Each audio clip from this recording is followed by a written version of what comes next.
এক শ্মশানবাসীর মুক্ত কেশি কালো রূপে তুই যে বসি, চরণ তলে মিলল রে তোর ঠাই।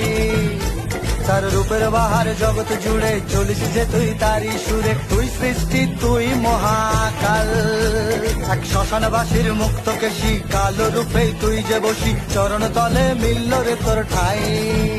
ও তার রূপের বাহার জগৎ জুড়ে চলিস যে তুই তারি সুরে, তুই সৃষ্টি তুই মহাকাল। তুই ব্রহ্মা তুই বিষ্ণু তুই মহেশ্বর, তুই হরি তুই দেবা তুই যে গদাধর। আবার ত্রিশূল হাতে মাথায় জটা, বাবা আমার পাগলা বেটা, ওই রূপেরই ভক্ত গোটা দুনিয়াটা। তুই দেবের গুরু জগৎ গুরু, চরণ তলে জীবন শুরু, কৈলাসেরই ছত্র ছায়ার মহারাজা। আবার ত্রিশূল হাতে মাথায় জটা, বাবা আমার পাগলা বেটা, ওই রূপেরই ভক্ত গোটা দুনিয়াটা। তুই দেবের গুরু জগৎ গুরু,